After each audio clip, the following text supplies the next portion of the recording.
Wabarakatuh. Saya mewakili ibu mertua saya, Hajah Safiah binti Abdul Rahman, dan juga keluarga arwah Pak Ngah hadir ke sini. Jadi pertama sekali saya ingin mengucapkan ribuan tahniah kepada penganjur kerana berjaya menganjurkan Hari Keluarga Haji Omar bin Haji Abbas, dan saya harap supaya tradisi ataupun Hari Keluarga ni kita dapat teruskan, walaupun kita dah ketiadaan orang-orang yang kita sayangi.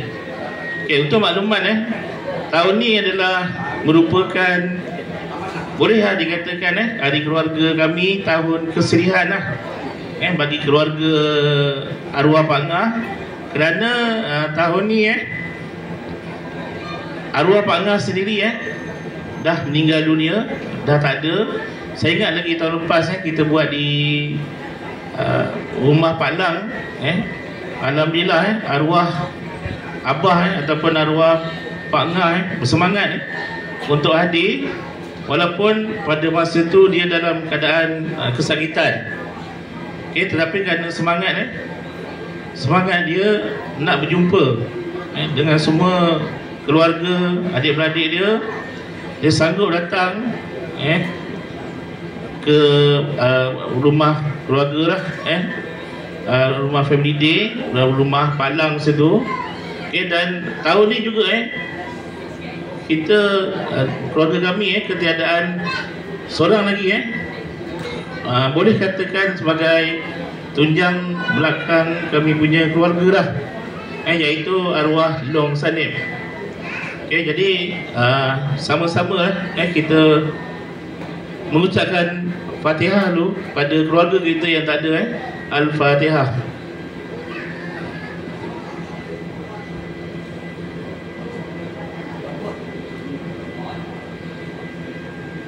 Okey, lepas ni insyaAllah kata Kaita kita boleh makan. Jadi kalau nak kenal keluarga kami, hari ni baju keluarga kami pakai baju warna coklat, duduk di hujung sana. Jadi insyaAllah lepas ni kita berkenalan. Dan saya lupa juga nak kenalkan diri saya. Last sekali nak kenalkan diri. Nama saya Muhammad Fairullah bin Muhammadun. Tapi dalam keluarga Haji Omar ni kalau sebut Fairullah tu ramai tak kenal. Kak Ita sendiri pun tak kenal kalau sebut Fairullah. Orang lebih kenal saya dengan nama Apai. Jadi bolehlah kalau nak nama panggil saya Apai je cukup. Dalam keluarga sebenarnya saya adalah menantu. Saya berkahwin dengan anak bongsu arwah Pak Ngah, dan juga bunda mertua saya iaitu Hajah Safiah Salasmindah binti Sulaiman. Jadi tahniah sekali lagi kepada penganjur. Terima kasih juga pada, saya mewakili juga pada tuan rumah kepada yang hadir.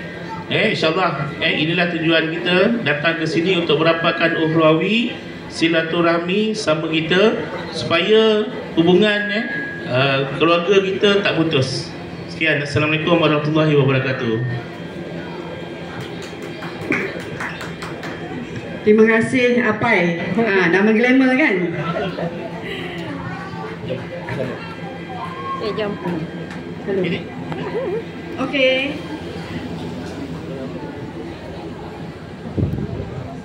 Kita break dulu untuk ucapan.